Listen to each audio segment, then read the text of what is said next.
Alors, j'espère que vous allez très bien.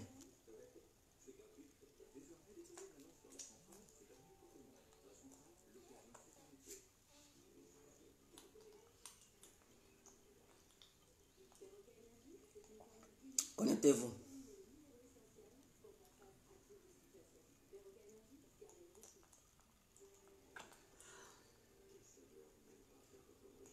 Connectez-vous.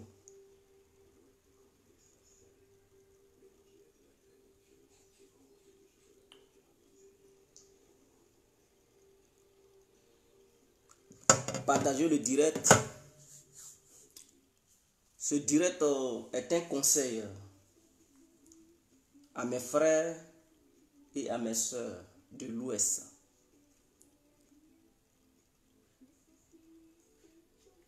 Et un message envers le démon de Draman. C'est Satan qui doit être détruit. Il doit être combattu comme il se doit en Côte d'Ivoire. Il faudrait que ça soit clair dans les oreilles des uns et des autres. Alors, pour commencer, j'aimerais saluer le monde. Bonjour, bonjour à tous et à toutes. Pour tous ceux qui ne me connaissent pas, je suis l'incontournable Diagué complet tout terrain. L'homme dont on parle, l'homme qui n'a pas fort aux yeux, l'homme qui ne marche pas ses mots. Vous pouvez aussi m'appeler devant la vie, l'homme n'est rien, vous venez italien, docteur Mordan, appelez-moi Bongoum, laisse-moi mourir, c'est qu'un plaidre, ouais, padrino, camarade, des ou la mouille. Alors nous voilà à nouveau devant cette caméra pour parler à nos frères et à nos sœurs ivoiriens et ivoiriennes. Il faudrait que ça soit clair. Et aussi profiter de ce moment saint, ce grand dimanche, pour nous adresser aux démons, sinon à ce Satan qui est au sommet de notre pays, appelé Draman Ouattara, l'homme au Mukuba serré. Il faudrait que ça soit clair. Je vais m'hydrater la gorge et on poursuit.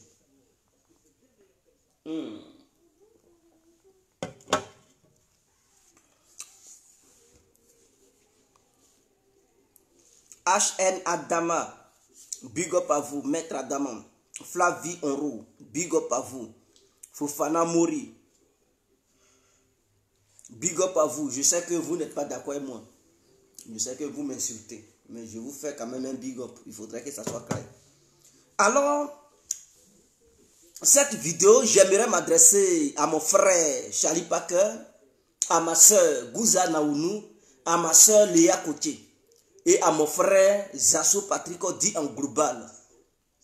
Il faudrait que ça soit clair. Donc, ces personnes que je viens de citer sont des gens qui viennent de l'ouest de la Côte d'Ivoire. Charlie Parker est un dida et un atier. Léa Koké est un dida. Gouza Naounou, j'ai dit, Léa Koké, oui, c'est une dida, voilà, excusez-moi. Gouza Naounou est une BT, et ouais, Zasso en global est un BT, 100%. Il faudrait que ça soit clair. Et moi-même qui vous parle, je suis un BT, je suis un dida, et je suis un diès. La même ethnie que Don Giovanni. Lui aussi, il est dida et il est diès.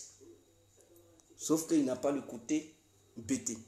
Donc, il faudrait que ça soit clair. Alors, ce direct, c'est pour dire à mes frères et à mes soeurs que depuis qu'ils ont commencé à militer au sein du RADP, là, ils ne devraient pas être là où ils sont. C'est ça. C'est-à-dire, dans la vie, quand on se bat, quand on mène un combat, c'est pour évoluer. Et non rester sur place pour mener le combat. Dans la vie, là, quand on se met dans une lutte, c'est pour évoluer. C'est pour que la lutte monte. C'est pour que la lutte évolue. C'est pour qu'on monte de grade. On ne mène pas une lutte et rester toujours sur le même grade, sans évoluer. Gouza Naounou, qu'est-ce qu'elle ne connaît pas dans ce monde-là? Gouza Naounou est une femme cultivée, est une femme instruite, est une femme remplie de charisme. Mais lorsqu'on la laisse et on nomme d'autres personnes dans sa région, là d'où elle vient, quand il s'agit de manipuler cette dame pour qu'elle aille convaincre les parents, ouais, les parents guéris, pour que ceux-là aillent dans le sens du RADP, le RADP est prêt, le RADP est numéro 1. Mais quand il s'agit d'épauler cette dame, il ne serait-ce que l'a désigné comme la représentante du RADP en tant que député de cette région. Le RADP n'est pas prêt. Le RADP, ça va chercher les Moussa, les Diaby, les trucs, les Soumaoro et consorts pour aller les déposer là-bas. Pour dire non, c'est ceux-là qui doivent représenter le RADP dans le Guémon. C'est ceux-là qui doivent représenter le RADP à l'ouest de la Côte d'Ivoire. Eux, ils ne parlent pas, ils sont dans l'ombre. Les Gouzanaounou, les Asso, les Léa Koké, les Charipaka finissent de faire le boulot. Maintenant, au moment où ils doivent manger, maintenant, ils s'en vont chercher les Soumaoro qui sont dans leur brousse cachée là. Les Soumaïla, ils s'en vont chercher les Konaté dans leur village lointain pour dire non, c'est vous qui êtes les mieux placés pour aller représenter le RADP dans telle ville ou dans telle région. Quelle est cette impolitesse? Quelle est cette hypocrisie? Quel est ce manque de respect envers nos parents de l'Ouest? Moi, quelqu'un, je suis là pour ouvrir leurs yeux. Parce que ce sont des gens que j'aime. Et c'est inadmissible de les voir être manipulés, utilisés par le RADP. La fois passée, ma vidéo était destinée à Johnny Pakeko. Je lui avais donné aussi des conseils. Pour dire, Johnny, sors derrière le RADP. Parce que tant que tu seras derrière le RADP, certes, le RADP va te manipuler, te donner quelques jetons. Mais le RADP ne fera pas de toi un grand homme politique en Côte d'Ivoire. Et ces personnes que j'ai mentionnées dans le titre de mon direct d'aujourd'hui, ces personnes-là, le RADP ne peut pas faire de ces personnes-là des responsables politiques en Côte d'Ivoire. Le RADP a trouvé bon d'utiliser nos frères de l'Ouest pour les manipuler, les utiliser. Je sais que des gens vont dire non, eux, ils ne font pas la politique au nom des ethnies. Mais c'est vous qui ne faites pas la politique au nom de l'ethnie, des ethnies. Mais le RADP fait la politique au nom des ethnies. Il faudrait que ça soit clair. Et c'est sur ça que j'aimerais ouvrir vos yeux. Le RADP là, fait sa politique au nom des ethnies. Donc si vous pensez que vous ne faites pas la politique au nom des ethnies, vous vous trompez. Le RADP n'a rien à foutre de tout ça. Le RADP là, soit les Konaté passent d'abord avant les Gouza, les Mariam passent d'abord avant les Gouza, les Siriki doivent passer d'abord avant les Charipake, les Mawa doivent passer d'abord avant les Léa Koké, les Brahima doivent passer d'abord avant les Zasso Patrick. Zasso Patrick lui-même, il n'a qu'à voir. Il n'a qu'à voir où il est là. Est-ce que c'est sa place? Je prends le cas de Zasso. Lui-même, il n'a qu'à voir là où il est là. Est-ce que c'est sa place? Qu'est-ce qu'il n'a pas fait pour le RADP? Est-ce que c'est aujourd'hui Zasso Patrick a commencé à lutter pour le RADP? Est-ce que c'est aujourd'hui Zasso a commencé à lutter pour le RADP? Mais qu'est-ce que le RADP lui a apporté? Il est obligé de courir derrière des politiques, des hommes politiques du RADP pour dire, ah, donnez-moi un peu, je ne suis pas là à le dénigrer, mais c'est un fait. Ah, est-ce que vous ne pouvez pas me donner un peu? Pendant que les Mamadou Touré étaient cachés en France, ils faisaient la voyousie. Les Zasso Patrick menaient la bataille sur le terrain. Partaient sur le terrain pour égayer les gens. Zasso Patrick mettait la main dans la boue au nom du RADP, convaincre ses parents de l'Ouest. Jusqu'à ce que 2010 arrive. Mais pendant tout ce temps-là, le RADP ne lui donnait rien. On l'utilisait pour dire, il faut être notre porte-parole. En retour, là, on ne lui donnait rien. On dit, non, le RADP n'a pas encore d'argent. Il faut attendre quand on va venir au pouvoir, on va te donner. Mensonge. Parce que ce sont des gros menteurs. Et ils resteront toujours menteurs. Ils ont utilisé Zasso ici. Jusqu'à ce que 2010 arrive, entre Blé Goudé et Zasso, le débat qui a opposé, mettez les cœurs, le débat qui a opposé Blé et Zasso a fait que Zasso s'est rallié à Blé Goudé. Mais quand Zasso s'est rallié à Blé Goudé, là, Zasso n'était pas disciple de Blé Goudé. Mais quand le gouvernement de Laurent Gbagbo avait nommé Blé Goudé ministre de la jeunesse, Blé Goudé avait pris Zasso pour le mettre dans son ministère, dans son bureau. Ça veut dire si ce gouvernement continuait avec Draman Ouattara et sa bande internationale, ils n'avaient pas attaqué Laurent Gbagbo. Aujourd'hui, la Zasso n'allait pas là, il n'allait pas être là où il était. C'est des gens qui allaient partir chez Zasso pour dire, ah, Zasso, il faut donner 10 000 francs CFA, c'est mou. Hein? C'est les gens qui allaient demander 10 000 francs CFA à Zasso. Et non le contraire. C'est pas Zasso qui allait demander les 10 000 francs CFA aux gens. Parce que Blé Goudé d'abord avait commencé à faire de lui un grand homme. Jusqu'à ce que le pouvoir de Laurent Gbagbo chute. Quand ça chutait, ils ont arrêté Blé. Au début, Zasso était du côté de Laurent Gbagbo. C'est-à-dire après la guerre. Mais bon, après il a changé, je comprends. Dans la vie, on fait la politique pour évoluer. On fait la politique pour manger, il faudrait que ça soit clair. Donc à un moment donné, il avait perdu espoir.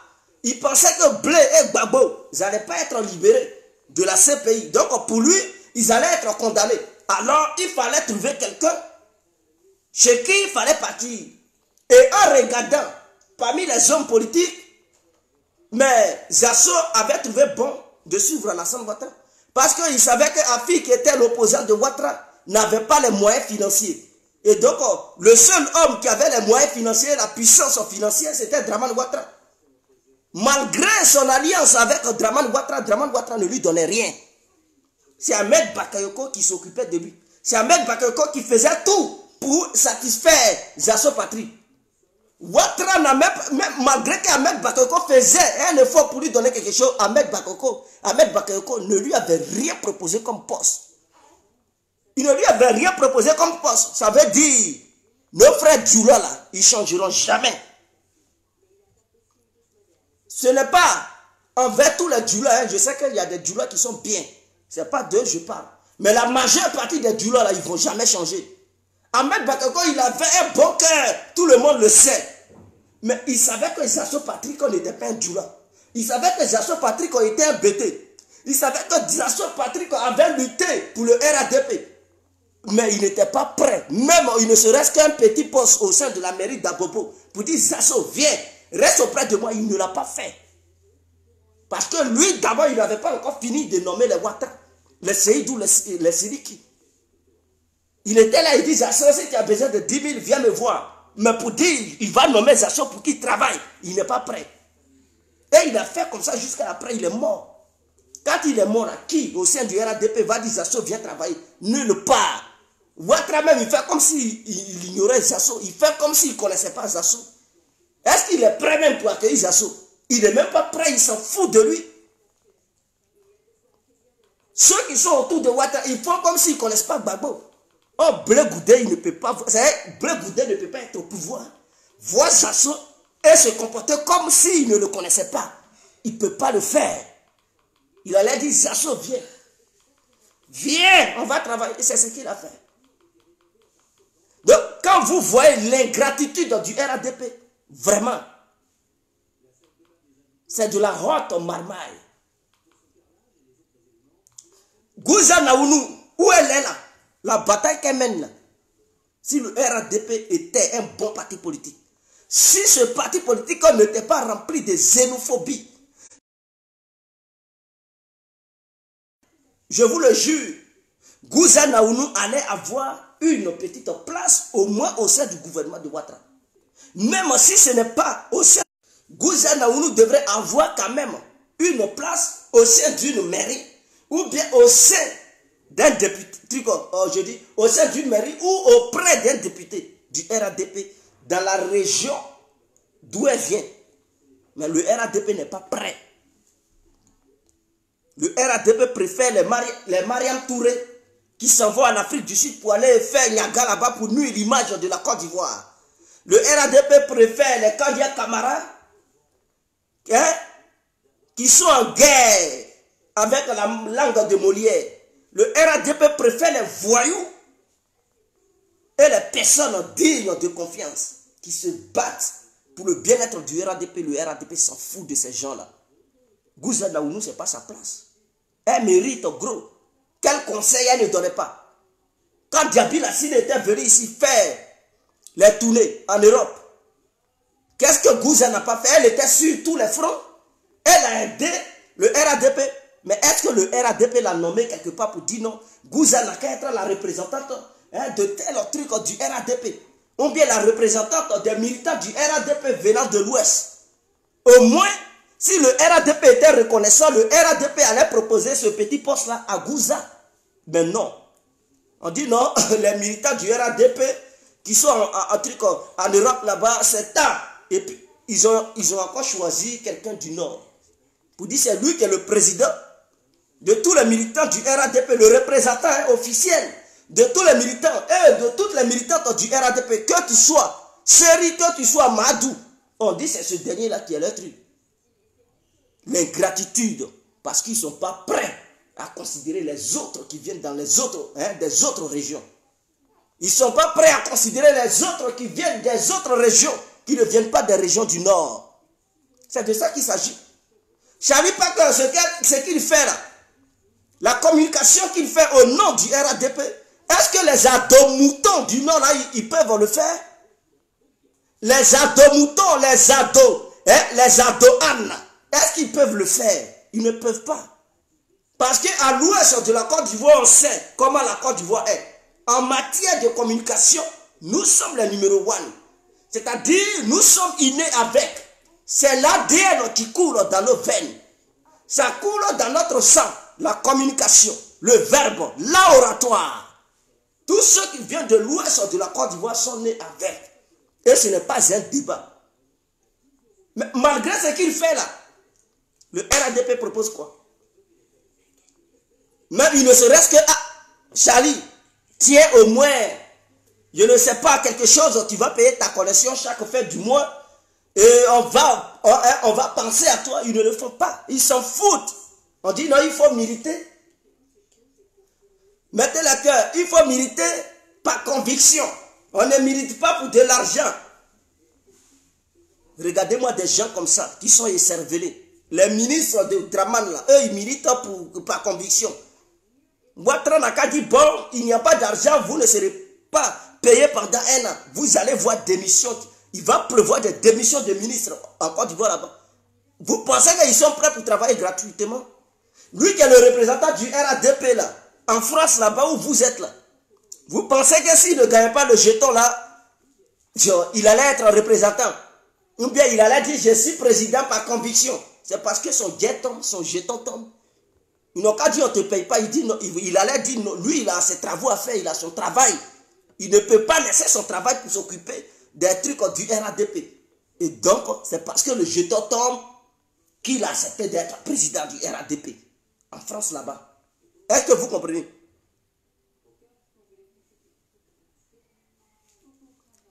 Donc, vous comprenez, moi, je viens ici pour interpeller mes soeurs et mes frères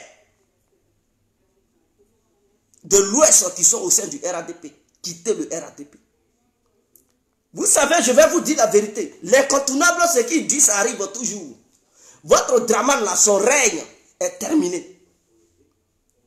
Son règne est terminé. Je dis bien, votre Draman, là, son règne est terminé. Mon frère Charlie Packer, j'aimerais lui dire, c'est sous le gouvernement de Laurent Gbagbo, il a été fonctionnaire en Côte d'Ivoire. Le gouvernement de Dramane Ouattara n'a jamais fait de Charlie Packer un grand fonctionnaire en Côte d'Ivoire. Malgré tout ce qu'il fait là, Ouattara, c'est un ingrat.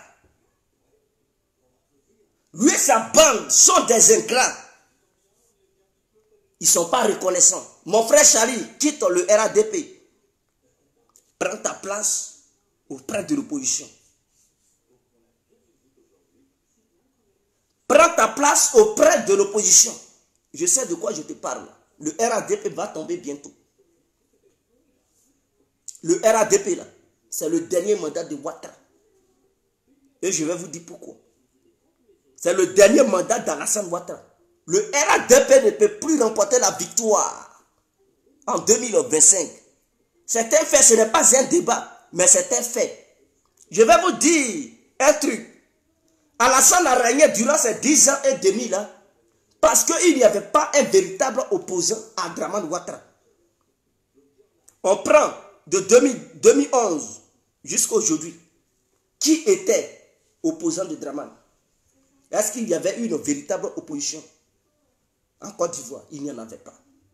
Non seulement le FPI était divisé, Et la grande base du FPI ne reconnaissait pas Afi N'Guessan comme le leader du FPI. Ce qui faisait que Afi ne pouvait pas avoir la majorité face à Dramane Ouattara. Ce qui lui avait valu au moins les 9%. Parce que un grand nombre d'Ivoiriens n'a pas voulu voter Afi N'Guessan pour s'opposer à Ouattara. Malgré le désaccord qu'il y avait entre le peuple ivoirien et Dramane Ouattara, l'homme au Moukouba Serré. Est-ce que vous entendez? Le peuple ne voulait pas parce qu'il n'y avait pas un véritable leader qui pouvait guider ce peuple. Donc le peuple était timide. Le peuple ne voulait pas s'enrôler sur la liste électorale. Ce qui a fait que les électeurs de l'opposition n'y figuraient pas. Ces électeurs-là ne figuraient pas sur la liste électorale. Et les ados-moutons, les ados-ânes sont allés se faire enrôler. Laurent Gbagbo était écarté puisqu'il était à la CPI. Blé Goudé était écarté puisqu'il était à la CPI. Les Damana Picasso étaient hors du territoire. Les Kone Katina, les Awa Domero. Et ceux-mêmes qui allaient descendre sur le terrain. Les Soukou Tremé, les trucs, c'est-à-dire tous ceux qui allaient battre campagne. Les Awa Stallone pour descendre au fond des villages ivoiriens pour battre campagne et convaincre le peuple, ils n'étaient pas là. Et tous, ils étaient hors du territoire. Donc, en face, il n'y avait plus personne. Ouattara a régné comme bon lui semblait. Ouattara a gouverné comme bon lui semblait. Puisque n'oubliez pas, Bédié a quitté Ouattara quand, en 2018, Soro Guillaume a quitté Ouattara en 2019. Ce qui veut dire que de 2011 jusqu'à 2018, il n'y avait pas un opposant. Puisque le PDCI RDA, qui a pour leader Bédié, Kona Henri, et ce leader était avec Dramane. Le GPS qui a été créé suite au désaccord entre Soro Guillaume et Ouattara, qui a pour leader Soro était avec Ouattara. Donc, toutes ces années-là, qui pouvait faire front à Dramane Ouattara? Puisque les Akoto Yao, ce n'est pas des gens qui sont des vrais leaders. Les Anaki Komena, eux tous, ils étaient Dramane. En face, c'était Afi. Afi n'était pas aimé par son propre camp. Donc, qu'est-ce qu'il pouvait faire? Mamadou Koulibaly, il n'était pas aussi aimé par une très grande partie de la population. Il pouvait faire quoi face à Ouattara? Donc, Ouattara a régné. Et ses militants jubilaient partout en Côte d'Ivoire. Quand Ouattara sortait, on dit, oh, il était populaire. Gbagbo n'a plus de base. C'est fini. C'est fini. Parce que Ouattara, dans ses calculs, il pensait que Laurent Gbagbo n'allait plus remettre ses pieds en Côte d'Ivoire et que c'était fini pour lui. Il pensait que Blé Goudé allait périr à la CPI et qu'il n'y allait plus avoir d'opposants de taille envers son gouvernement. Et que le RADP allait régner sur la Côte d'Ivoire pendant un demi-siècle, c'est-à-dire au moins 50 ans. Donc, il a fait ce qu'il pouvait faire. Mais à sa grande surprise, le Woudi de Maman a été libéré. Bapé, l'homme au petit chapeau, l'homme au petit képi a été libéré. Alors, ils ont été libérés, ils ont dit non, en appel, ils vont les recondamner. Ils ont appelé, on les a libérés totalement. On dit non, il ne peut pas rentrer. Il ne peut pas rentrer, il ne peut pas rentrer, il ne peut pas rentrer. Gbagbo a fixé sa date, il dit le 17 il arrive. Ça trempe déjà. Ça commence à manipuler. Soi-disant, les représentants des victimes qui ont pour président Diaby Isiaka, ce dealer nauséabond,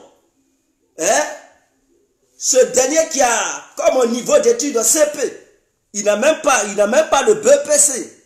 Je tiens à vous le souligner. D'ailleurs, je vais m'hydrater la gorge en bas. Il n'a même pas le BPC. Il n'a que le CP et il est le plus grand trafiquant d'Abobo. J'avais déjà exposé la vie de ce malfrat-là. Et la vidéo est là. Allez-y sur YouTube, vous allez voir. Diaby Isiaka. Qui était Diaby Isiaka? Ce dealer Ils ont commencé à l'utiliser et tout. Mais ce qu'ils ne savent pas, c'est que la majeure partie du peuple ivoirien est debout, comme un seul homme. Tous les Africains, en ce moment-là, ça voyage en Côte d'Ivoire. Les gens convergent vers la Côte d'Ivoire. Et c'est là que vous allez voir la puissance de Gbagbo. Afi s'est déjà rallié. Parce qu'il ne peut pas s'opposer à Gbagbo. C'est-à-dire l'arrivée, c'est-à-dire la fixation de la date de l'arrivée de Laurent Gbagbo a réconcilié en même temps le FPI.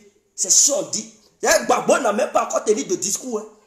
Il a tout simplement dit, je viens. Le FPI est déjà réconcilié. Son arrivée en Côte d'Ivoire seulement, c'est-à-dire la date de son arrivée est fixée, le parti s'est déjà réuni. Afi même il s'est rallié. Personne ne lui a dit, Afi rallie-toi, il dit, il reconnaît déjà Laurent Gbagbo comme son leader et qu'il va aller l'accueillir à l'aéroport. Et il demande aux autres d'aller l'accueillir et que s'il vient, il va lui donner le tablier. Ça veut dire, le Woody de Maman n'a même pas encore tenu de discours, Afi déjà il s'incline. Parce qu'il n'était pas encore en Côte d'Ivoire. Les gens faisaient de la guéguerre entre eux au sein du pays. Mais ça venait déjà à réconcilier le parti. Le monument n'a pas encore tenu de discours. Et les gens se rallient déjà. Les gens se rallient déjà en Côte d'Ivoire. Et Draman, lui-même, il le sait. Il sait que l'arrivée de Laurent Gbagbo là va l'empêcher de gouverner comme bon lui semble. Il ne peut plus faire ce qu'il faisait. Et il connaît Laurent Gbagbo. Laurent Gbagbo est le seul homme dur qui s'était opposé à Oufoué. Au temps d'Oufoué là, personne ne pouvait parler. Il n'y a que le Woody de Maman, à son temps, qui avait pu s'opposer à Oufoué Boigny, le père de la nation. Ce n'est pas aujourd'hui que Gbagbo a commencé à faire politique. Il était dans les mains des Blancs, il s'est calmé, il a joué le jeu, il vit en Côte d'Ivoire. Nous, Ivoiriens, nous, peuple de l'Ouest, nous, peuple du Centre, nous, peuple du Nord, nous qui aimons la véritable Côte d'Ivoire, parce que ceux qui sont au Nord, qui détestent la Côte d'Ivoire, sont des étrangers. Maintenant, ceux qui sont au Nord, qui aiment la Côte d'Ivoire, sont des véritables Ivoiriens, il faudrait que ça soit clair. Donc, un bon Ivoirien et une bonne Ivoirienne devraient aimer Laurent Gbagbo parce que c'est un messie. Ce qu'il a subi là. Aucun autre homme politique ne peut subir ça et être heureux. Ou bien s'en sortir. L'homme en qui les gens ont voulu anéantir ou rabaisser notre pays. L'homme qui a défié les bombes occidentales. L'homme qui a défié l'ONU. L'homme qui a défié les commandos, l'homme qui a défié l'armée française en Côte d'Ivoire, l'homme qui a défié la justice internationale. Mais dans tout ça, là, il est sorti victorieux. Vous pensez que c'est camarade de Ouattara? Il n'est pas l'ami de Ouattara. C'est un dur à cuire. Et Ouattara lui-même, il est étonné. Il se dit, mais tout ce que j'ai fait là, je n'ai pas pu casser les dents de cette panthère qui est Laurent Gbagbo. Il n'a pas pu manger la tête de la panthère qui est Laurent Gbagbo. Il regarde la panthère et il dit, ah, avec tout ce que j'ai fait, j'ai utilisé mes réseaux internationaux. Mais mes réseaux n'ont pas pu fléchir cet homme. Lui là, c'est un Woody. Quand il s'est donné le nom Woody, vous pensez que c'était quoi? Le nom Woody, n'importe qui ne porte pas ce nom. Il dit, on ira jusqu'au bout. Mais il a été jusqu'au bout avec eux. Il a gagné, mais jusqu'au bout là, ça va terminer en Côte d'Ivoire. Il s'en va maintenant terminer la bataille. On va aller jusqu'au bout là, c'est sur le terrain, ça va s'accomplir, ça tremble, champille. Donc Ouattara il sait. Ce que vous ne savez pas, Ouattara a mis Soro Guillaume derrière son dos. Donc il sait que lui et Soro Guillaume ils ne s'attendent pas. Et Soro Guillaume, quoi qu'on dise, il a quand même une grande base. Ses militants sont là-bas. Si Soro Guillaume va aux élections là, s'il n'a rien gagné là, si même vous dites qu'il ne pèse pas, au moins, il va dépasser Afi N'Guessan. Donc, si Soro Guillaume n'a rien eu du tout, au moins, il peut avoir 15%. Afi, lui, il fait 9%, non? Mais Soro Guillaume a plus de popularité qu'Afi N'Guessan. Donc, si Soro Guillaume, on le laisse participer, il peut avoir 15%. Sinon que 20% dans le pays. Ah, Draman et Soro Guillaume ne s'attendent pas. Draman et Bédié ne s'attendent pas. Oh, Bédié, on sait que c'est quelqu'un qui est rancunier. il va vouloir faire payer ça à Ouattara. L'homme au Moukouba serré, il va payer ça à Bédié. Bédié, il ne laisse pas produire à l'étranger. Il faudrait que ça soit clair dans les oreilles des uns et des autres. Cette trahison que Ouattara a eue envers Ouzoueba va lui faire payer ça. Et donc, imaginons en 2025, le Woudi de Mama, même s'ils veulent utiliser la justice pour empêcher Laurent Gbagbo et Charles Blé Goudé d'être candidat, Gbagbo Laurent, il suffit qu'il dise dans sa bouche aux Ivoiriens que comme on ne veut pas que je sois candidat, voici celui qui me représente et puis c'est fini, le peuple aussi, waouh! C'est de ça qu'il s'agit.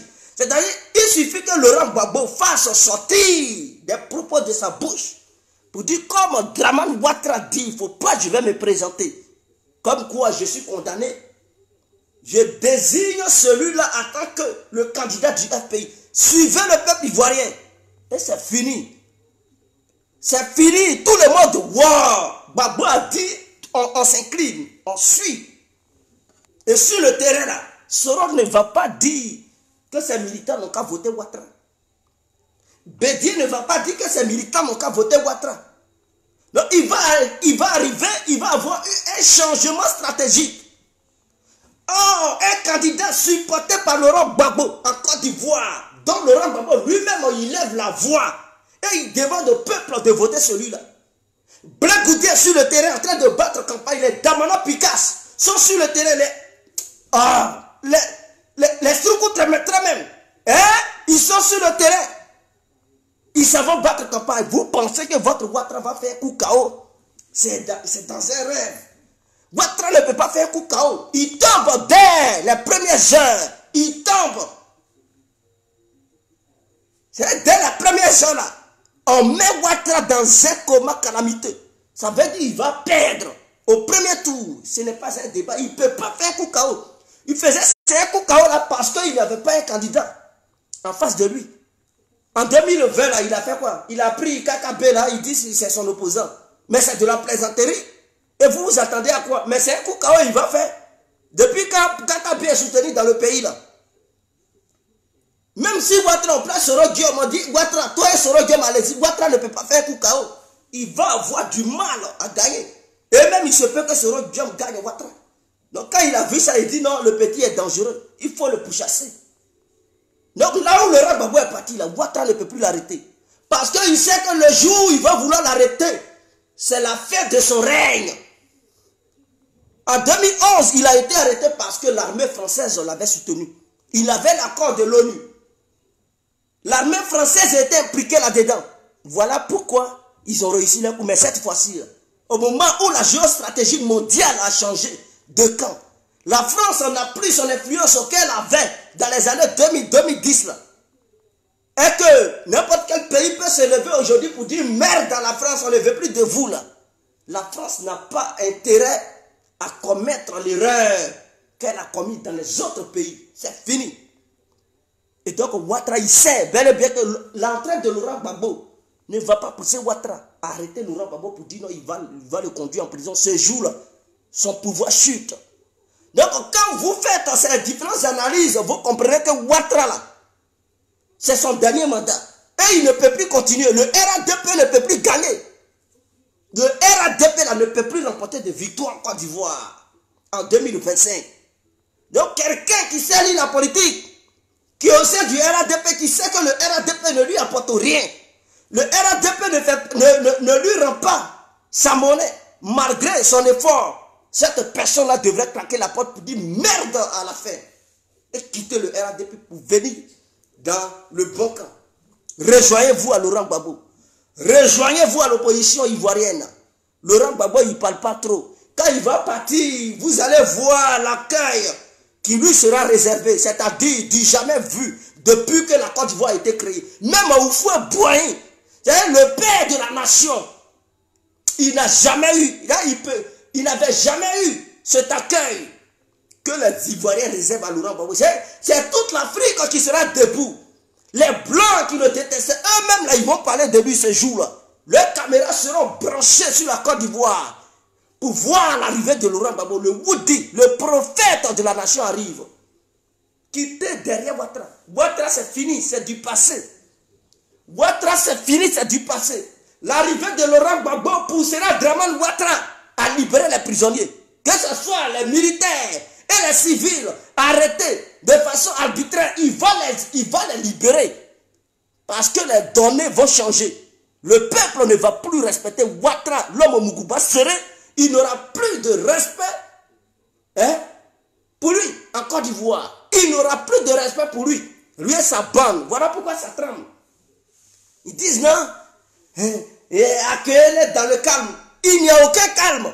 On a voulu discuter avec Dramane. On a voulu la paix. Il n'a pas voulu la paix en Côte d'Ivoire. Dramane s'est toujours opposé à la paix. Il s'est toujours opposé au dialogue.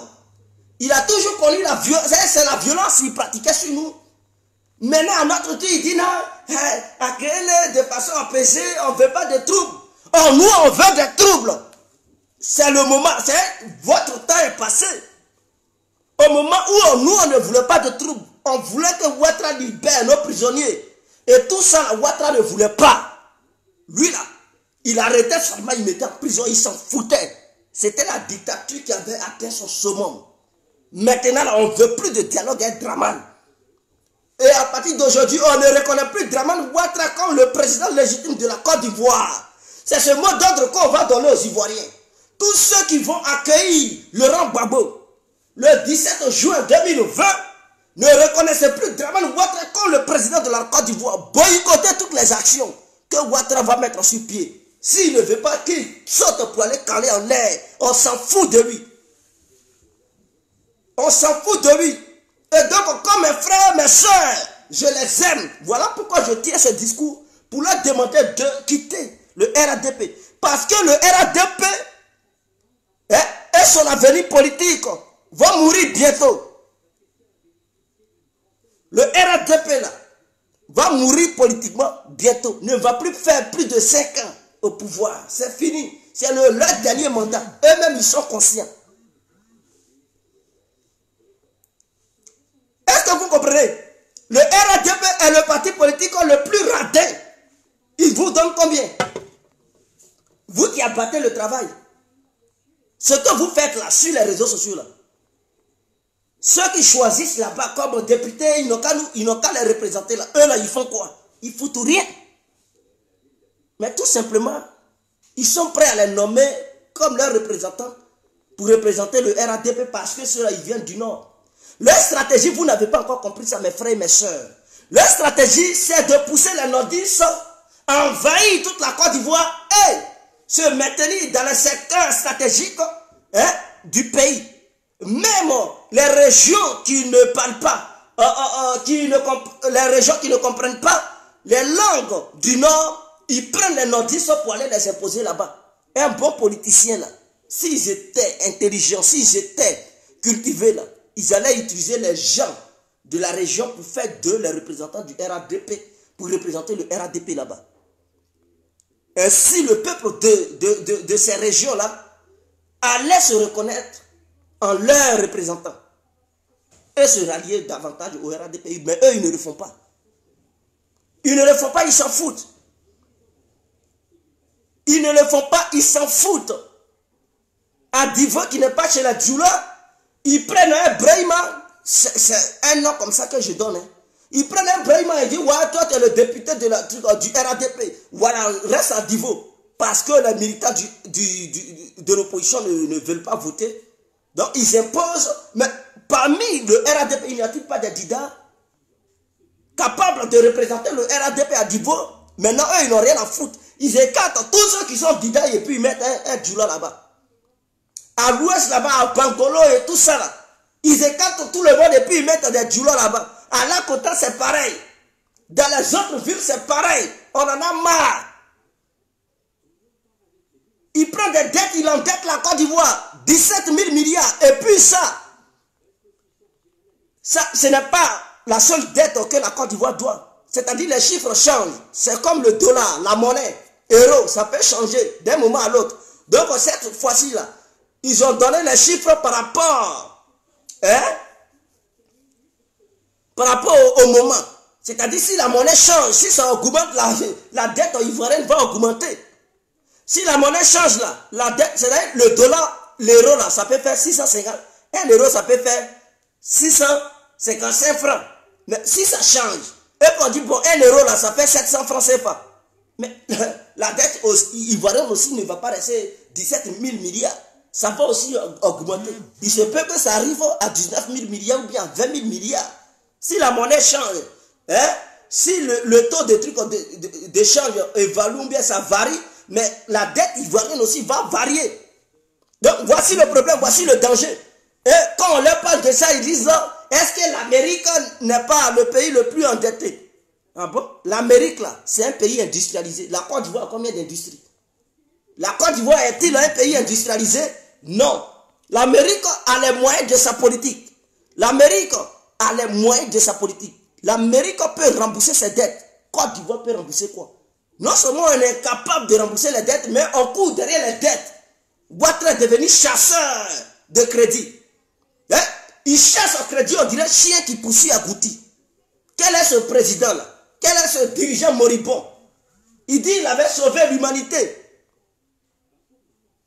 d'une crise financière parce qu'il était soi-disant un vice-président du FMI.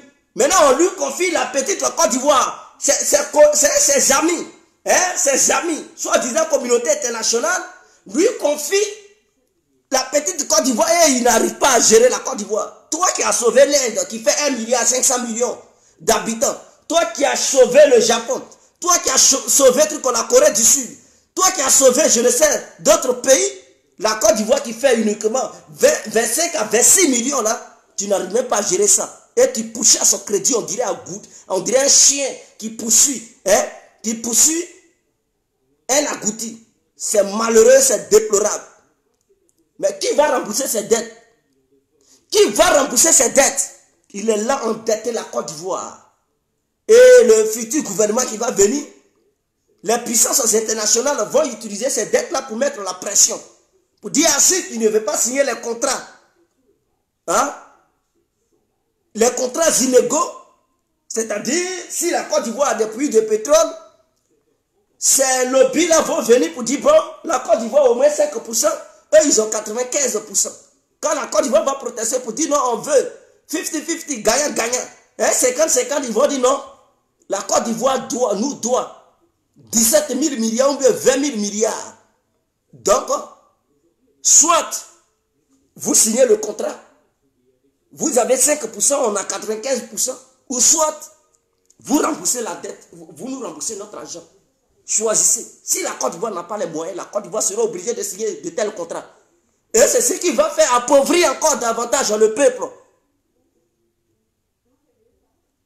Est-ce que vous comprenez? Et aujourd'hui en Côte d'Ivoire, Alassane Ouattara élève les gens qui viennent d'ailleurs. C'est lui qui sait signer la libre circulation des personnes et des biens. N'importe qui peut venir travailler n'importe où. Et les immigrés, ou bien les migrants qui quittent leur pays pour arriver en Côte d'Ivoire, ils viennent encore nous gouverner là-bas. Ils viennent nous coloniser là-bas. Et quand on parle, on dit, oh, vous êtes xénophobe. Tous les petits secteurs, ils occupent ça. Le gouvernement, au lieu d'encourager la jeunesse ivoirienne et orienter, avoir une politique d'orientation pour l'entrepreneuriat, au nom de la jeunesse ivoirienne et encourager cette jeunesse en donnant des moyens à cette jeunesse, non, le gouvernement encourage les étrangers et les étrangers occupent ces secteurs et après, les Ivoiriens ne veulent pas travailler. Mais quel est le rôle du gouvernement? C'est l'éducation. C'est ce que le gouvernement mènera comme action qui poussera la jeunesse à s'investir. Mais si vous faites barrage à tout le monde et que vous favorisez des gens qui viennent d'ailleurs, on fait comment? Mais il n'y a que le chômage qui va grimper. Le chômage va battre sa campagne en Côte d'Ivoire. Et moi, en tant qu'Ivoirien, digne fils de la Côte d'Ivoire, la Côte d'Ivoire est l'avenir de mes enfants. Mes enfants, là, tôt ou tard, là, ils doivent travailler en Côte d'Ivoire. Ils doivent travailler dans les grandes institutions de la Côte d'Ivoire. Donc je dois me battre. Je ne peux pas laisser mon pays être vendu par un malfrat comme Alassane Ouattara, l'homme au Mougouba serré, dilapider les biens du pays, mettre les Ivoiriens c'est-à-dire dans une pauvreté qui ne dit pas son nom. Et nous, les autres Ivoiriens, les dignes fils de la Côte d'Ivoire, les dignes filles de la Côte d'Ivoire, on va l'accompagner dans ses sales besoins. Je dis non. Voilà pourquoi je demande à mes frères de sortir de là. Zasso, si Ouattara aimait ton affaire, si le RDP t'aimait, tu n'allais pas être là où tu es. Tu as des diplômes, même tu as étudié en Suisse, tu as eu des diplômes, tu as fait des formations. Il n'y a-t-il pas eu une place pour toi? Malgré tout ce que tu as fait depuis les années début 2000, jusqu'à aujourd'hui, le RADP ne t'a jamais donné un petit fauteuil quelque part. Au contraire, le RADP vient ramasser les Touré Mamadou en France là-bas pour aller les nommer des ministres, les candidats, les trucs. Et toi, on te laisse parce qu'ils n'en ont rien à foutre. Tu n'es pas un Brahima. Tu ne viens pas du Nord et tu dois comprendre ça. Quitte ce chemin d'assaut. Quitte ce chemin parce que demain, quand le RADP va tomber là, comment tu vas faire encore? Tu vas faire comment? Mais si tu n'as pas mené, c'est-à-dire ton ami Blé, tu étais avec lui quand ils l'ont arrêté. Maintenant qu'il est en prison, quand il était en prison, tu l'as délaissé, tu l'as fui. C'est pas comme ça on fait. Et tu mangeais dans la même assiette que lui. Vous avez fait des meetings même au plateau, à la place de la République. Il était avec toi. Au dernier moment, les dernières heures. D'ailleurs, tu étais encore aussi avec lui au Ghana. Vous étiez ensemble là-bas. Quand ils l'ont arrêté, au lieu de mener le combat pour dire non, c'est là que tu l'abandonnes. Dans les moments difficiles, tu le fuis. Tu l'abandonnes. Et puis il est livré à lui seul. Zasso, on ne fait pas ça. Et ton ami, tu dis c'est ton ami. Vous êtes ensemble, vous avez mangé ensemble, vous avez battu campagne ensemble. Vous avez fui le pays ensemble.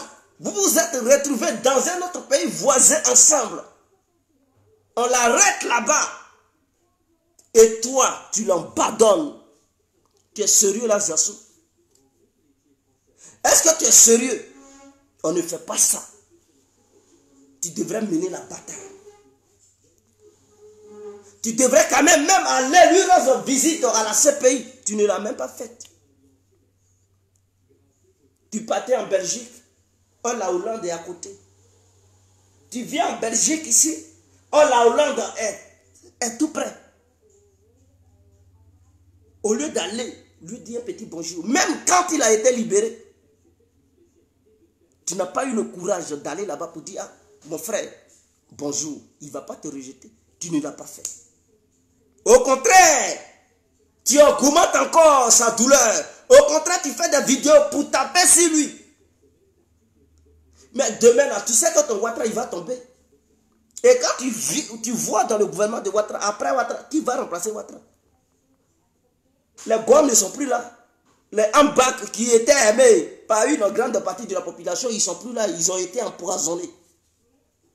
Maintenant, Draman, là, après lui, là, qui est là au sein du RADP? Ils n'ont même pas de leader. Et Ouattara a bel et bien signifié cela.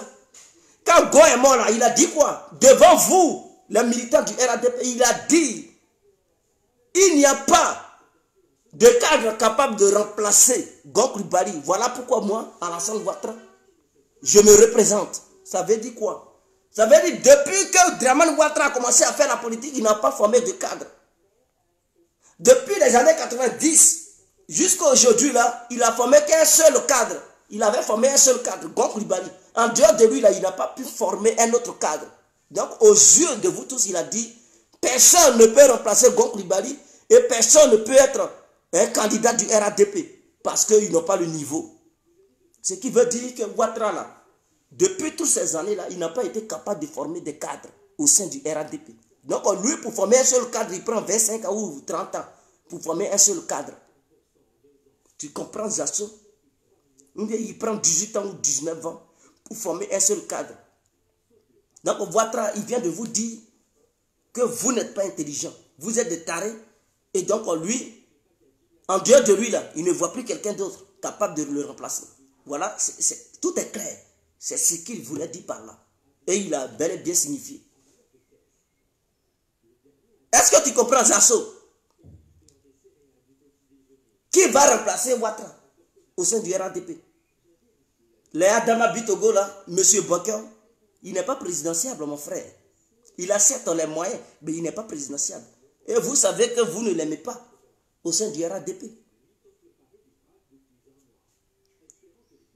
faut quitter dans ça. Ouattara va tomber bientôt. Et toi-même, tu le sais. Même s'il y a élection, Zasso, tu peux aller sur le terrain, battre campagne, tu ne peux pas. Tu ne peux pas. Personne ne va. Qui va encore t'écouter? Si seulement si tu te rachètes pour revenir au sein du FPI ou au sein de l'opposition, les gens encore pourront te grandir. C'est comme Johnny Pakeko, qui lui, il avait bien démarré. Tu n'as pas vu quand il suivait Laurent Gbagbo, mais la popularité qu'il avait. Mais quand il venait, il se déplaçait, il partait à la haine, il était. C'est-à-dire, les gens le prenaient comme un dieu. Les meetings, on lui donnait le micro. Johnny, partout, les gens criaient. Il était, c'est-à-dire, les gens le voyaient comme le nouveau Charles Bregoudé. Johnny, les femmes, il y a des mamans qui enlevaient leur pagne. On dit Johnny marche là-dessus, ça c'est une bénédiction. Il suffisait que Johnny dise que j'ai un tel problème, je n'ai pas les moyens. Il faut voir les femmes gaules en train de cotiser l'argent, en train de lui venir en aide. Les gens faisaient ça à Johnny. Jusqu'à ce qu'ils déçoivent l'opposition. Jusqu'à ce qu'ils insultent Laurent Gbagbo. À partir de ce jour-là, ils ont enlevé leur affaire dans Johnny. Depuis qu'il est rentré au sein du RADP, là, il a été en Côte d'Ivoire, ils l'ont accueilli comment? Comment ils l'ont accueilli même? Qui même le considère? Il fait meeting, mais il n'y a même pas 1000 personnes. Les gens l'ont vomi. Je vais dire quoi par là? Je vais dire par là que c'est sur Internet, les adomoutons là l'acclament. Mais sur le terrain réel là, quand il va là-bas, là, personne ne vient l'accueillir parce que les gens s'en foutent de lui parce qu'il n'est pas Brahima. Il n'est pas Brahima, donc ils ne sont pas prêts pour lui sur le terrain. Meeting même là, ça ne fait pas 1000 personnes là-bas.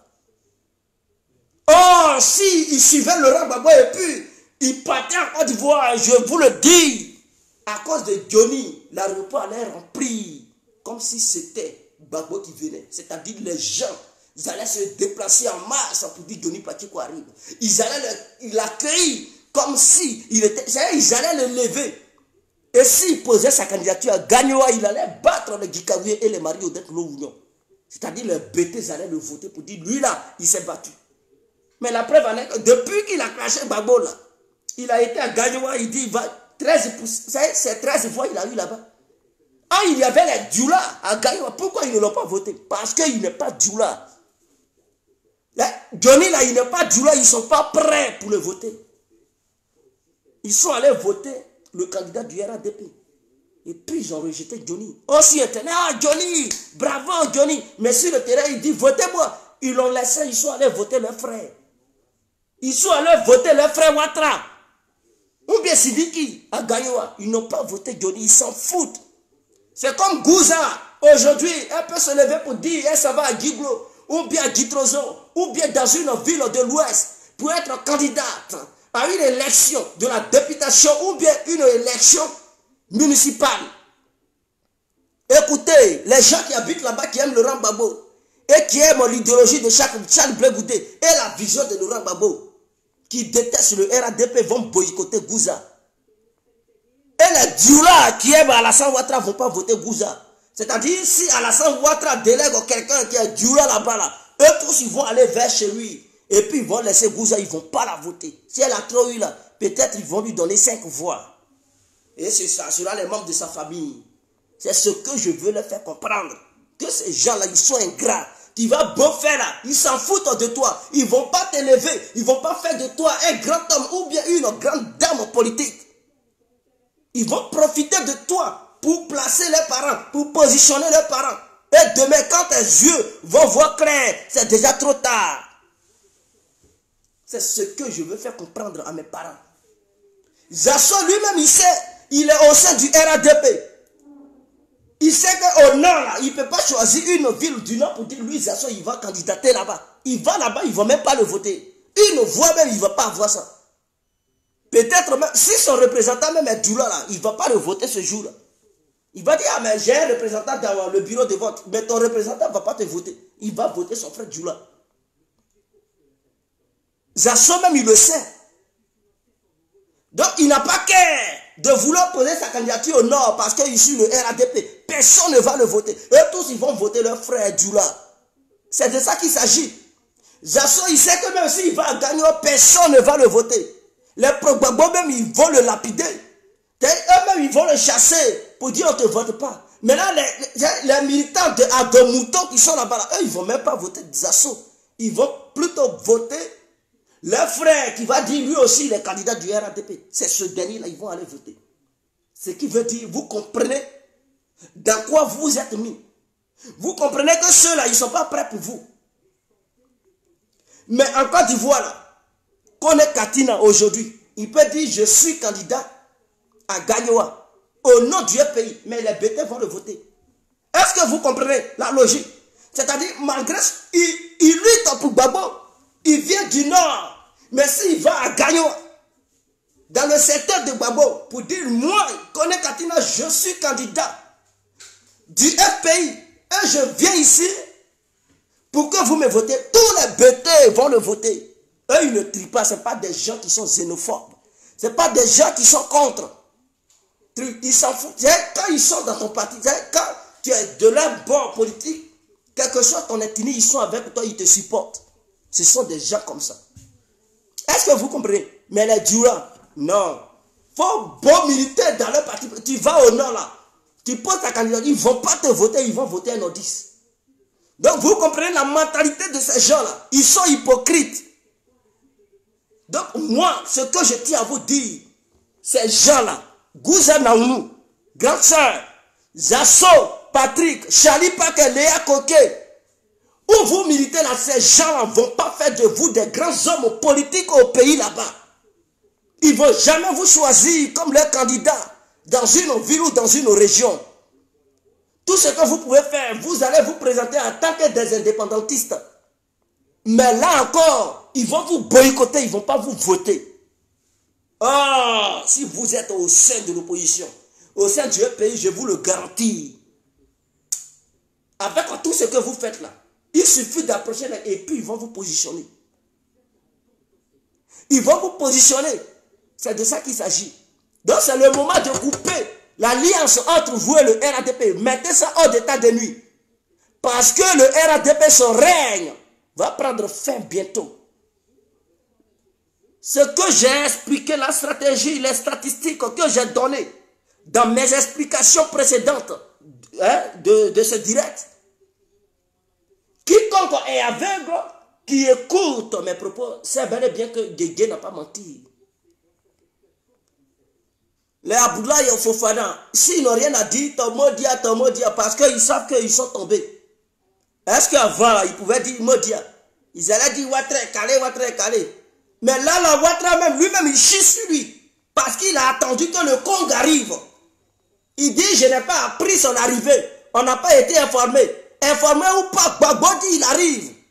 Si vous voulez ou pas, sauter, caler en l'air, le Woudi arrive. Ouattara ne peut pas l'empêcher de rentrer. On n'a pas été informé, on ne sait pas. On prend acte. Si vous voulez, ne prenez pas acte. Si vous voulez, prenez acte. Congo arrive, il va arriver. Et d'ailleurs, il a dit, ces militants n'ont qu'à se mobiliser, toute la Côte d'Ivoire n'a qu'à se mobiliser pour venir l'accueillir.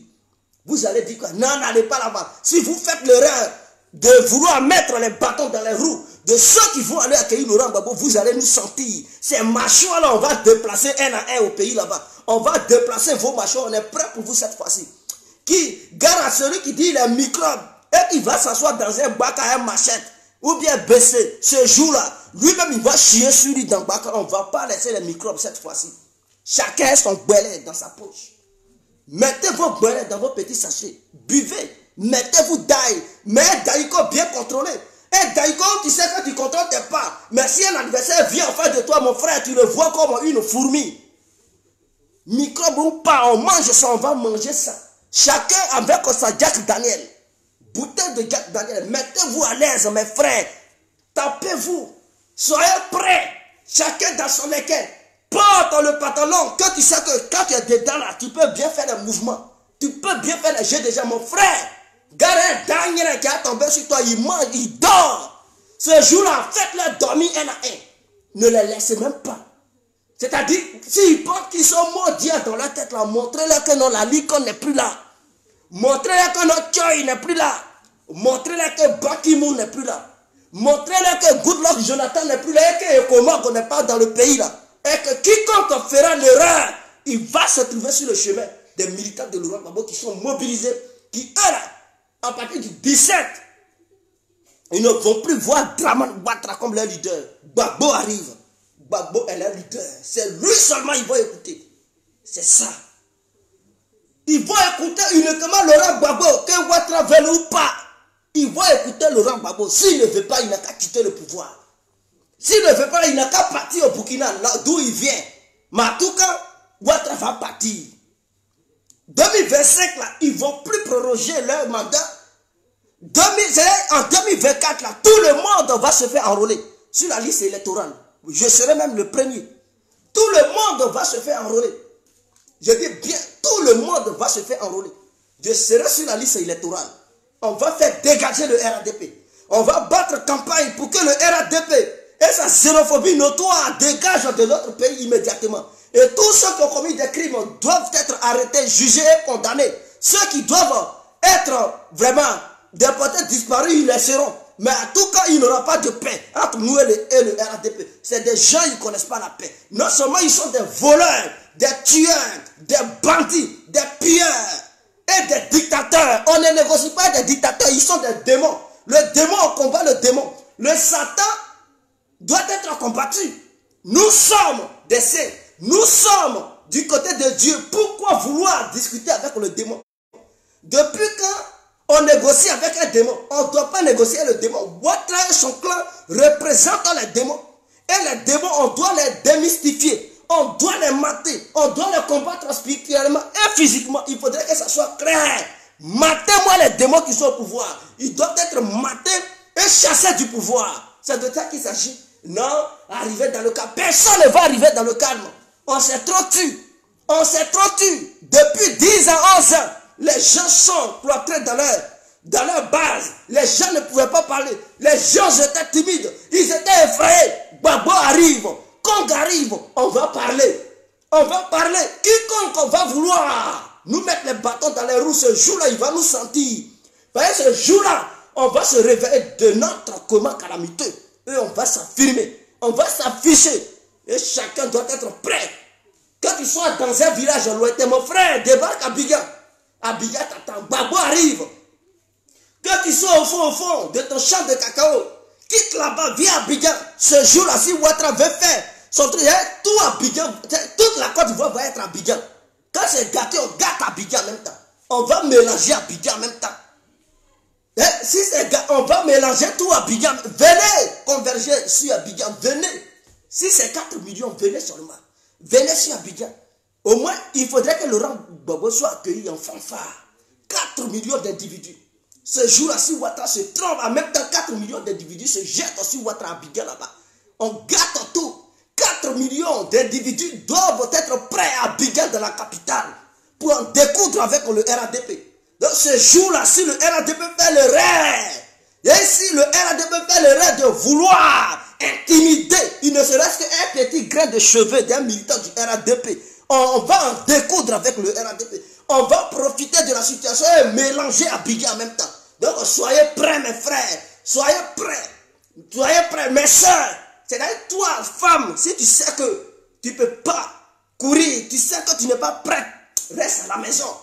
Parce que ceux qui doivent accueillir les Gbagbo là, ce sont des femmes guerrières. C'était des hommes guerriers qui sont prêts sur tous les fronts, qui doivent affronter les circonstances, quel que soit le microbe, quelle que soit sa position, quelle que soit sa situation géographique, d'où ils viennent. Mon frère, tu dois être prêt pour l'accueillir, lui faire asseoir et lui donner des conseils. C'est de ça qu'il s'agit. Ils pensent que nous on s'amuse maintenant. C'est fini. Vous avez trop caqué dans le pays là. Pendant 10 ans, vous avez fait souffrir les gens, enfin des gens. Vous arrêtez les gens brusquement, vous les mettez en prison, vous intimidez les gens, personne ne peut parler. On veut critiquer Ouattara, vous attrapez les gens. Si on a critiqué Ouattara, on doit mourir. C'est fini ça. C'est fini. On va même l'insulter, c'est fini. Si les garçons, il n'a qu'à arrêter des militants, le 17 là, ce jour-là, on va demander à Gbagbo, ton avion n'a qu'à aller, descendre, atterrir au Ghana. On va s'occuper de Ouattara d'abord, avant que tu ne rentres. Et il ne va pas rentrer dans un avion que le gouvernement ivoirien de Dramanistan va mettre à sa disposition. Et lui-même, il va prendre son jet privé. S'il doit louer ça, il va louer. Si Ouattara fait l'erreur, on dit à Gbagbo, l'avion n'a qu'à aller ailleurs. Ça n'a qu'à atterrir au Ghana. Reste là-bas, attends. Dors dans un hôtel tranquillement, tranquille. Nous, on va s'occuper des dossiers de drama ce jour-là. On va en découdre avec le gouvernement. C'est de ça qu'il s'agit, on les attend. S'ils sont garçons, ils n'ont qu'à tomber dans le piège. Donc moi, j'ai averti déjà mes soeurs et mes frères, quittez derrière le RADP parce que Ouattara et son règne, c'est fini. Ouattara et sa bande, leur règne prend fin. Gbagbo n'était pas là, il a régné, Gbagbo revient, Ouattara ne va plus régner. Que vous le vouliez ou pas, on va imposer Laurent Gbagbo comme président. Non, Gbagbo ne va pas en Côte d'Ivoire pour être... Il va en Côte d'Ivoire pour être président. C'est vous qui allez décider s'il ne doit pas être président ou pas. C'est vous qui êtes ses militants. Nous les guerriers de la Côte d'Ivoire, nous les dignes fils du pays, on dit, on va faire de Laurent Gbagbo président de la République. Il ne va pas en Côte d'Ivoire pour être... Il va aller là-bas pour prendre sa place. Ce n'est pas vous qui décidez. Ce sont ces militants qui disent, on va installer Gbagbo. Que ce soit cette année ou en 2025, dans tous les cas, Gbagbo doit être restauré au pouvoir. C'est nous qui parlons. Est-ce que dans ça, ce n'est pas vous qui allez choisir candidat pour nous? Et même Ouattara n'a pas qu'à de dire non, ils n'ont pas tenu compte de la candidature de Laurent Gbagbo. Qu'il soit condamné ou pas, s'ils ne veulent pas lever la sentence juridique sur lui, quand même, il va aller déposer sa candidature. On va l'accompagner pour déposer sa candidature. Et on va voir, soi-disant, le président du Conseil constitutionnel qui va dire non, Gbagbo, il ne va pas finir de parler, sa mâchoire, on va tordre ça. Et ce jour-là, on va aller entourer la RTI pour écouter le président du Conseil constitutionnel. Ce qu'il va tenir comme discours. La ligne de conduite que Ouattara va lui donner. Si les gars, s'il tient le discours, c'est lui, il ne va plus dormir là-bas. Dès qu'il finit et il dit que Gbagbo n'est pas pris en compte, il n'aura pas d'élection ce jour-là, Ouattara il part. Il aura un conseil de transition en même temps en place. 18 mois après, il aura des élections. Gbagbo est élu président, il gouverne le pays. On attend, il y a plusieurs pièges. Le jour où Gbagbo pose sa candidature, c'est en 2025, il va poser sa candidature. Et ils vont dire non, ils ne prennent pas ça encore parce qu'il est condamné. Et puis devant nous, vous allez faire élection pendant que Gbagbo est là. On va mélanger le pays là, on va chasser Ouattara. Il aura une transition et Gbagbo va participer à ces élections. S'il veut, là, il n'a qu'à changer la constitution. Il change ça ou pas, Gbagbo va déposer sa candidature. La CEI là, il va payer sa caution. Le prix est exigé tout ça. Et il va payer sa candidature. Et on va voir. Vous n'avez pas dit que vous êtes en tête. Et que vous êtes des voyous, on va vous redresser. Vous êtes des moutons, on va vous redresser. On va voir la réaction d'un vrai berger qui est prêt même à égorger son mouton pour fêter sa fête de Tabaski. Et non seulement on est prêt pour vous fêter, mais on sera prêt comme un bon berger qui est prêt même à égorger son propre mouton. Quand vous êtes des moutons, on est prêt à vous déguster. Il faudrait que ça soit clair.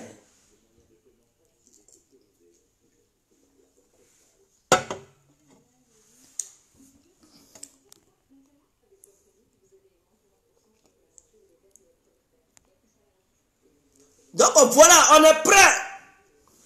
C'est fini. La peur n'est plus du côté de Laurent Gbagbo.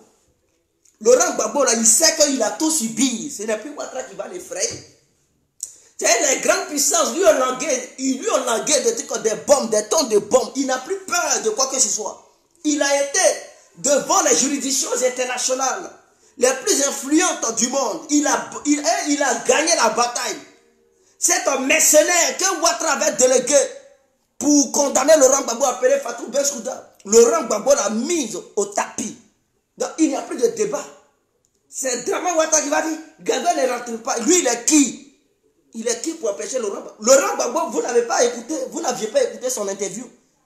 Il dit, si lui, il veut, il rentre en Côte d'Ivoire.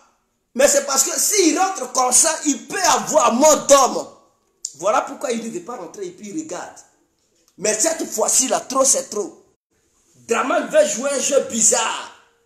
Il dit, bon, si c'est le cas là, si des gens doivent mourir, ils n'ont qu'à mourir. Mais le 17 là, le Congo arrive. Le Congo doit rentrer en Côte d'Ivoire. Quand ils ont entendu ça, ça fait sortir des sorties bizarres. Ils pensent encore que non, les gens du pays vont avoir peur. Non, Gbagbo doit rentrer en catimini.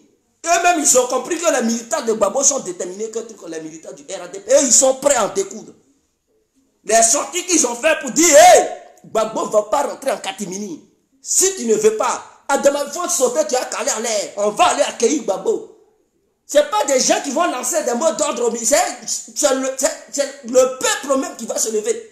Toi, Dama Bitero, tu n'es pas d'accord. Cale en l'air. Quand il a saisi ça, là, il a reculé. Ben, il sait que ce n'est plus autant où Ouattara régnait sur la Côte d'Ivoire, où il pouvait empêcher les meetings, il pouvait empêcher les gens de sortir, il pouvait intimider les gens. Il pensait que c'était la même chose.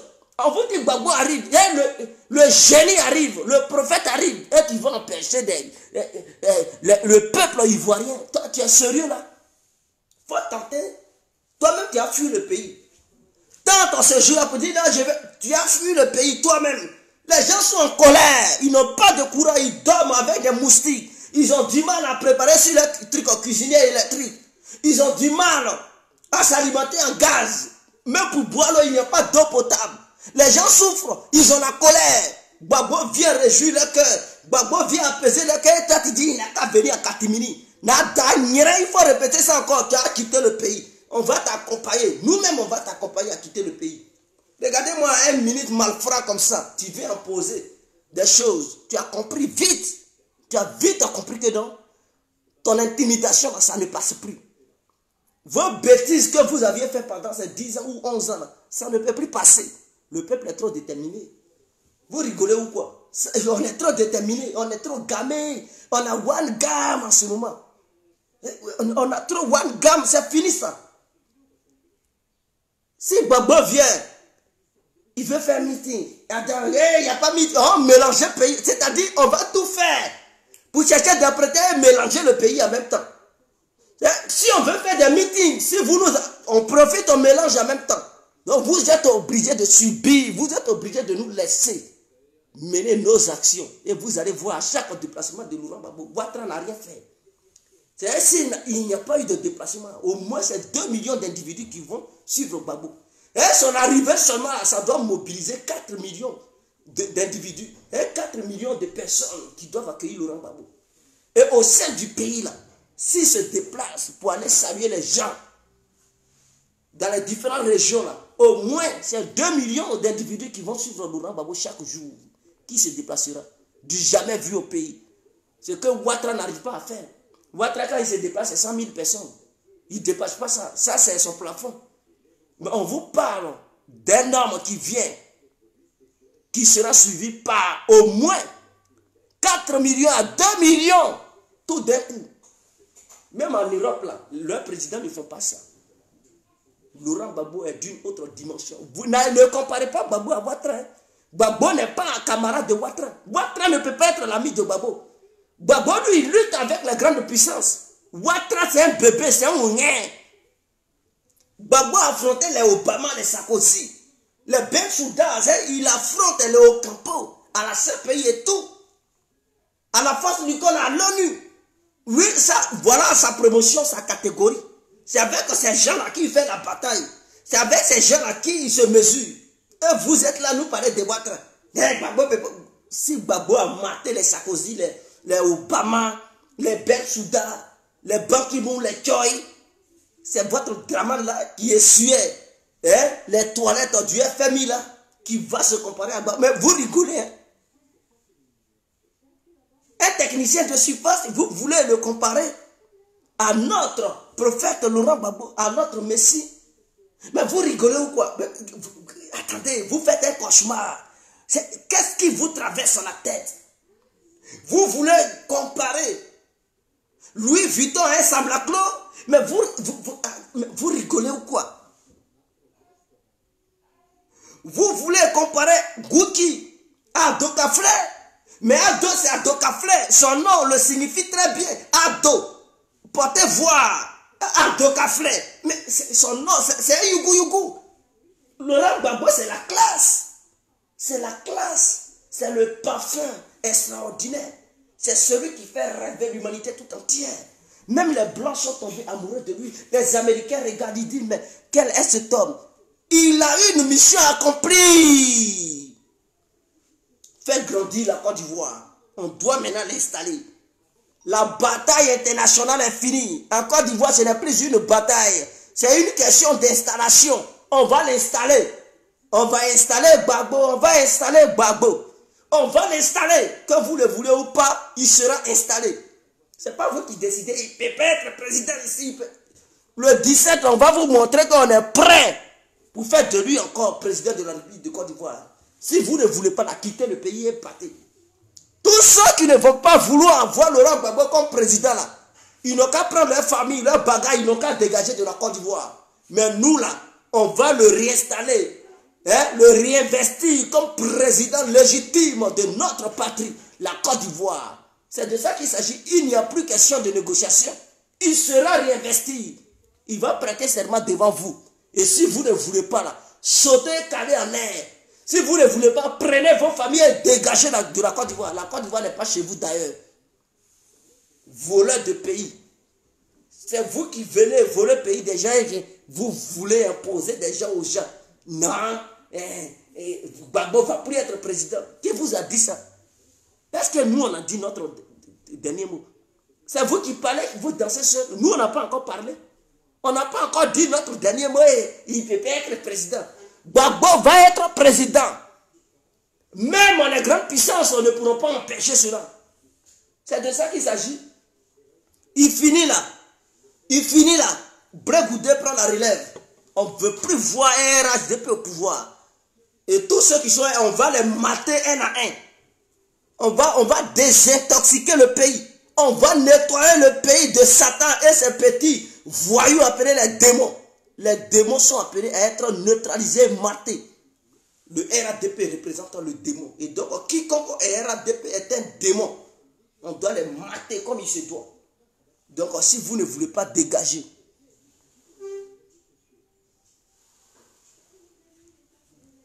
est-ce que vous comprenez?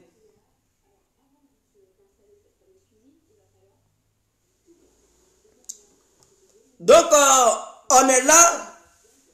Soyez calme. Laurent Gbagbo sera le futur président de la République de Côte d'Ivoire.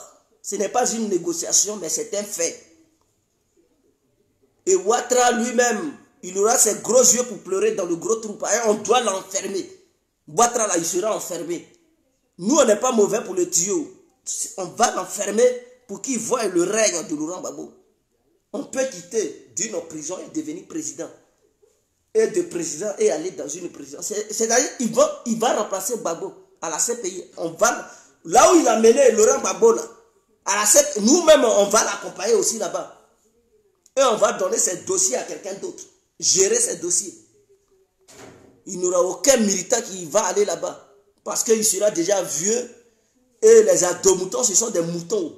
Ils vont dire, Abel Mouké, Ani vieux nini. Ils vont dire, on fait quoi ce vieux con là? Et puis ils vont l'abandonner là-bas. Il sera là-bas entre les 4000, lui seul en train de pleurer là-bas. Et Fata Boué, on va l'attacher en Côte d'Ivoire pour la foutre au Niouf. On vous parle de la réinstallation de Woody de Maman. Et vous êtes là à nous parler de trucs. Vous savez qu'on est puissant, non? Vous savez qu'on a la majorité en Côte d'Ivoire. Gbagbo n'était pas là, on dormait, on faisait comme si. Nous avons la majorité en Côte d'Ivoire. Donc,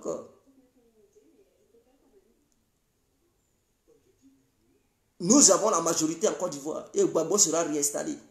Votre plan lugubre, si jamais, si vous créez tant Laurent Gbagbo et que vous préparez un coup, non, on va l'assassiner. C'est guerre civile que vous allez provoquer. Et vous, soyez sûr de vous, vous n'allez pas remporter cette guerre-là. Et si vous provoquez ça, vous matez un à un. On va nettoyer le pays. Du sud au nord, du nord et au sud, en commençant par l'ouest jusqu'à l'est, en passant par le centre. On va nettoyer le pays. Et chasser tous les adomoutons. Tous ceux qui sont les disciples de Satan, Dramane Ouattara, appelés les petits démons. On va les mater dans le pays là. Si vous faites un plan lugubre pour dire non, on va atteindre à la vie de Laurent Gbagbo, ce jour-là, vous allez sentir les Ivoiriens. On va gâter tout, mélanger tout. Votre Dramane lui-même là, ce sont ses testicules, on va appuyer. Et puis il va manger ça devant les gens, devant les caméras. C'est de ça qu'il s'agit. Vous pensez que nous sommes dans une plaisanterie quoi? C'est fini ça. On a trop subi, trop c'est trop à un moment donné là. On doit dire stop. À un moment donné, on doit mettre fin à tout. Et prendre la relève. C'est de ça qu'il s'agit. L'heure est déjà arrivée. Et on n'a plus peur de Dramane. Personne n'a peur. On va mobiliser les Ivoiriens, quel que soit l'endroit où j'étais, quittez la peur. Et mettez-vous dans vos habits. En tant que des vrais patriotes, soyez prêts. Soyez prêts, car l'heure arrive. Soyez prêts, le Woody arrive. On va le réinstaller en 2025. Maintenant, si le RADP pense que 2025 est trop long, ou bien c'est loin, et qu'ils veulent nous accompagner à installer Laurent Gbagbo le plus tôt possible, alors qu'ils fassent des bêtises, on va en même temps profiter de la situation pour mélanger tout et chasser Ouattara pour installer Laurent Gbagbo. C'est de ça qu'il s'agit. D'accord. Je pense qu'on est clair. Quand Bakon dit plaisantait, c'est vous qui pensez que c'est plaisantait. Demande à Ouattara si ce que je dis là, c'est de la... Lui-même, il chie. Il fait réunion secrète en tout temps, mais ça ne va pas aboutir à quelque chose. Il sait qu'on arrive. Quand arrive, Dramane va chier. J'ai appris qu'il pète au moins 1000 fois par jour. Putain. Dominique Ouattara, vraiment, il y a quoi à toi?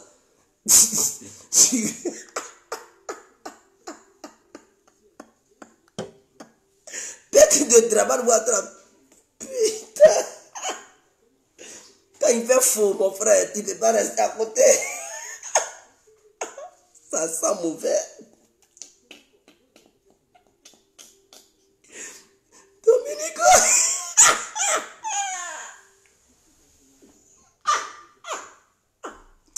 Vraiment, Dominique Ouattara, il y a quoi à toi? Je comprends, je sais que Ouattara ne fait que t'asphyxier. Lui-même, Ouattara, son ventre est pourri. Quand il pèse, ça fait faux. Au-delà de ça, mon frère. Ces ministres aussi, ils sont moutons. Quand ils sont en pleine réunion ministérielle, quand Ouattara pète, au lieu de dire monsieur le président Agnès, ils acclament, c'est des moutons. Moutons même, est-ce que moutons connaît mauvaise odeur même?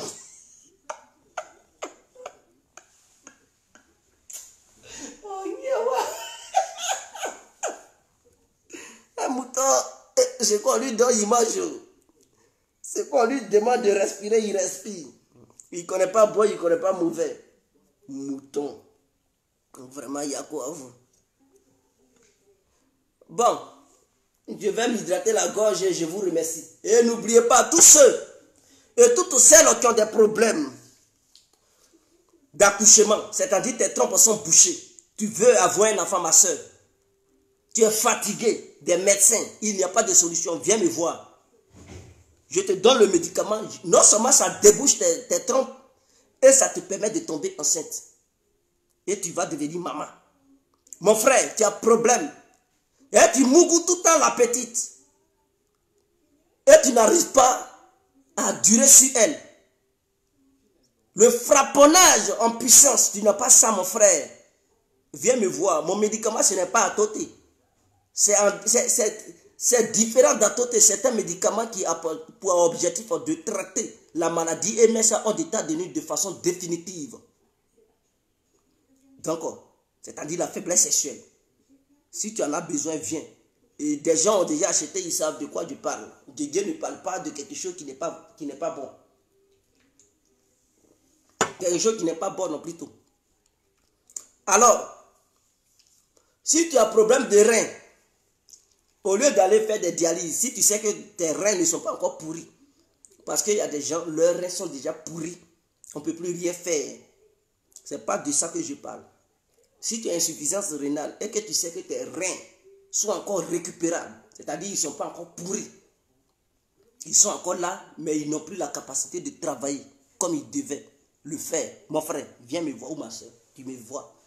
Je te donne un médicament de maux de rein, c'est-à-dire insuffisance rénale. Je n'aime pas employer le terme insuffisance rénale, donc à la place de ça, je mets maux de rein. Tu viens me voir, je te donne le médicament, tes reins seront récupérés. C'est moi qui te le dis. Ce n'est pas un débat, c'est un fait. Alors, ma soeur, toi qui as problème de kyste ou fibrome, ça te fatigue. Le médecin te dit, ah, s'il enlève là, il se peut que tu ne puisses plus accoucher. Laisse l'histoire du médecin, viens. L'incontournable est là.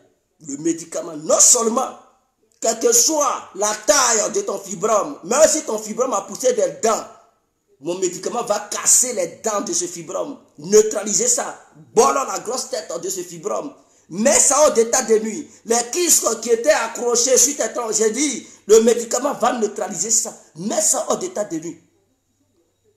Et tu seras guéri. Ce n'est pas un long traitement. Le traitement est court, efficace et rapide. Ce n'est pas un débat. Mon frère ou ma soeur, toi qui as problème de coco, communément appelé, non je dis, communément en Côte d'Ivoire on l'appelle coco. Sinon globalement appelé l'hémorroïde, si tu as ce problème-là, pourquoi tu souffres encore? Tu souffres pourquoi? Que ce soit interne ou externe, quelle que soit la douleur que tu subis, mon frère ou ma soeur, 5 jours de traitement, tu vas oublier que tu avais eu hémorroïde dans ta vie. Et mon médicament, il est tellement puissant, je bénis toujours le bon Dieu. Merci Seigneur Jésus-Christ de Nazareth d'avoir béni ces médicaments. Que ton nom soit toujours élevé et glorifié. Parce que tu es le maître du temps. Tu es le maître de l'univers. Tu es au-dessus de tout. Que ton nom soit toujours glorifié. Bénis encore ces remèdes. Apporte-moi encore la bénédiction pour que, en ton nom, je puisse aider l'humanité tout entière à se faire soigner pour obtenir la guérison parfaite. Alors pour terminer, j'aimerais vous donner mes contacts WhatsApp. Je dis bien WhatsApp. 0032 46 52 54 128.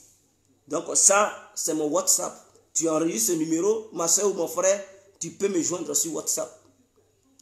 0033 7 53 02 44 64. Ça aussi, c'est mon numéro WhatsApp. Tu mets ça et tu peux m'avoir sur WhatsApp.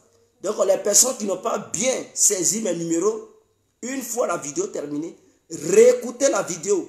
C'est la fin que j'ai donnée. Mes contacts, donc allez-y. Sautez jusqu'à allez-y vers la fin et réécoutez pour bien prendre note et enregistrer mes différents numéros pour que vous puissiez passer vos différentes commandes. Sur ce, on se laisse. C'était les comptes bien compris. Ciao, on est ensemble.